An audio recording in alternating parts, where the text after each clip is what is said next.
हमारी सैलरी से tax cut गया, फिर हर एक चीज़ पे टैक्स क्यों?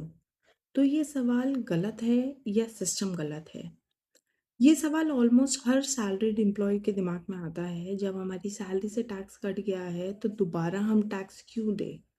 और ये सवाल बिल्कुल वैलिड भी है। इनकम टैक्स जो हमारा कटता है वो हमारी अर्न्ड सैलरी पे कटता है एंड जीएसटी जो हम देते हैं वो हमारे स्पेंडिंग पे देते हैं, जो हम चीज़ें खरीद रहे हैं।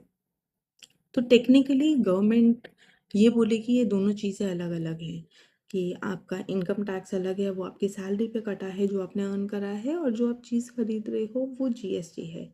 बट प्रैक्टिकली अगर देखा जाए तो एक ही जवाब है, पैसे जा रहे हैं। हम सैलरी कमाते हैं, उससे पैसे जाते हैं। हम कोई चीज़ खरीदते हैं तो उससे पैसे जाते हैं। हम मिडलमैन की ही जेब से क्यों पैसे जाते हैं? प्रॉब्लम टैक्स देना नहीं है। प्रॉब्लम है टैक्स का एक्सपीरियंस जो हमें मिलता है। मिडलमैन सिस्टम को महंगा महंगा बना देता है, इनसफिशिएंट टैक्स को पेनफुल बना देता है। बट जब रिजल्ट दिखना बंद हो जाए ना तो वो फ्रस्ट्रेशन बन जाती है। क्यों? क्योंकि हम जो टैक्स दे रहे हैं हम वो अपनी कंट्री को आगे ग्रो करने के लिए दे रहे हैं, राइट? मैं दोबारा बोल रही हूँ, मैं ना करंट गवर्नमेंट को सपोर्ट करती हूँ, ना पास्ट गवर्नमेंट को। ये सिर्फ़ एक प्रैक्टिकल क्वेश्चन है, बीइंग एज़ अ मिडलमैन, कि अगर हमारी जेब से टैक्स कट रहा है, टैक्स भी कोई छोटा-मोटा अमाउंट नहीं कटता है, वो एक अच्छा परसेंटेज में आपकी सैलरी से कटता है। अगर फॉर एग्ज़ाम्पल अगर कोई महीने का लाख रुपए कमा रहा है, तो उसकी सैलरी से अच्छा खासा 8-10 हज़ार रुपए कटेगा पर मंथ, राइट?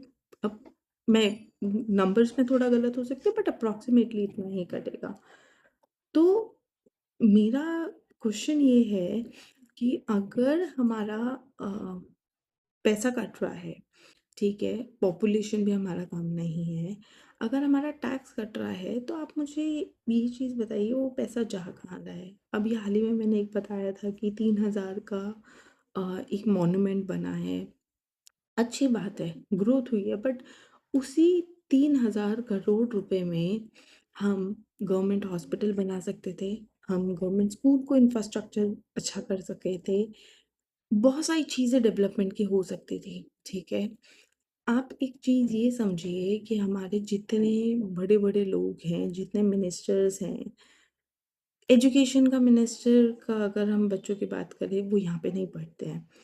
जितने भी हमारे मिनिस्टर्स हैं, वो कोई भी यहाँ पे नहीं पढ़ता है। हम एज़ अ मिडल मैन और अपर क्लास, लोअर क्लास जो भी हैं, if we can afford private hospital और प्राइवेट स्कूल्स, हम अपने बच्चों को ना ही प्राइवेट हॉस्पिटल में जाने देंगे, ना ही प्राइवेट स्कूल में जाने देंगे। क्यों?